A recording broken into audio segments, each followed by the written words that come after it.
तक जो था वो आईएएस कोचिंग के हिसाब से था, तो जी। थोड़ा हो सकता है सीरियस भी, लेकिन अब थोड़ा सा मस्ती करने का टाइम है। बिल्कुल बिल्कुल। Are you guys ready for it? So there are some questions from them also. तो बिल्कुल। हाँ, तो sir Vikrant ji, you belong to a different class of Bollywood actors, जिसमें यानी वो हवाबाजी नहीं दिखती।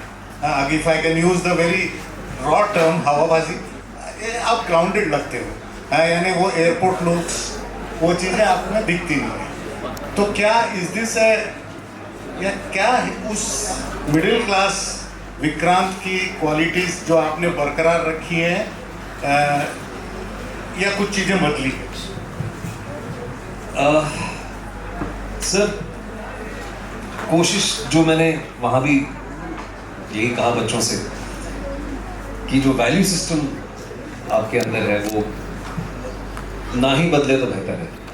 कोशिश उसी की रहती है और कोई प्रयास नहीं है सर। मैं ये नहीं कहूँगा कि मैंने वो एयरपोर्ट लुक्स और ये सारी चीज़ें कभी नहीं की, मैंने करने की कोशिश की।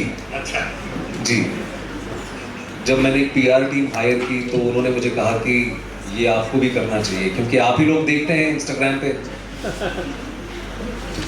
सच कहूँ सर, बड़ा महंगा है ये सब करना, बड़ा पैसा लगता है सर। जो मेहनत से कमाई हुई पूंजी होती है उसको इसी तरह से उड़ाना, मतलब अब तक सेटल नहीं हो पाता है वो सारी चीज़ें, क्योंकि जैसे आपने कहा मिडिल क्लास फैमिली से आते हैं। और मोस्ट इम्पॉर्टेंटली सर देखिए, प्रोफेशनल आइडेंटिटी जो है वो सिर्फ एक प्रोफेशनल आइडेंटिटी होती है। अनफॉर्चुनेटली हमारे देश में खास तौर पे क्रिकेट की अगर हम बात करें, या अगर बॉलीवुड की बात करें, या अगर हम पॉलिटिक्स की भी बात करें, तो एक जो प्रोफेशनल आइडेंटिटी होती है वही आपकी एंटायर आइडेंटिटी अनफॉर्चुनेटली बन जाती है। आप एक क्रिकेटर को क्रिकेटर के तौर पे ही देखते हैं, एक्टर को ये बोलते हैं कि अरे ये तो एक्टर ही है। कई बार हम ये भूल जाते हैं कि वो एक बेटा भी है, एक बाप भी है, एक भाई भी है। तो वो जो एक हिस्सा होता है प्रोफेशनल आइडेंटिटी का, मेरा मानना है कि is a very small part of your overall personality. बहुत सारी चीज़ें होती हैं जो एक कैरेक्टर बनाती हैं, जैसे आर के वीर साहब ने कहा, तो वो मुझे भाया नहीं। दूसरी चीज़ ये मोस्ट लास्टली इसका जवाब ये है कि कहीं ना कहीं आई थिंक, क्योंकि मैंने 16-17 साल की उम्र में काम करना शुरू किया, अर्ली एक्सपोजर जो मुझे मिला, तो उससे इस चीज़ का ये भी रियलाइजेशन हुआ कि एनी फॉर्म ऑफ सक्सेस और फेलियर इज़ वेरी टेम्पररी, जिसको अंग्रेजी में ट्रांसिएंट कहते हैं। ये सारी चीज़ें बहुत ही ट्रांसिएंट होती हैं सर। तो जो सक्सेस है ज़्यादा उसे अपने मत्थे चढ़ने नहीं देना चाहिए, और जब you know when the going gets tough, तब ज़्यादा निराश भी नहीं होना चाहिए, क्योंकि जीवन है, कुछ चीज़ें हमेशा वैसी रही हैं, नेचर ऑफ लाइफ जिसे कहते हैं।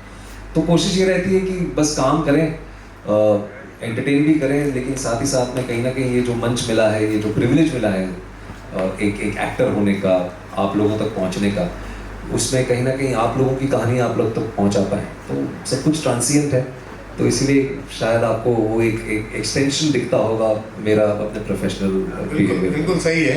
यानी he wants to remain his natural self.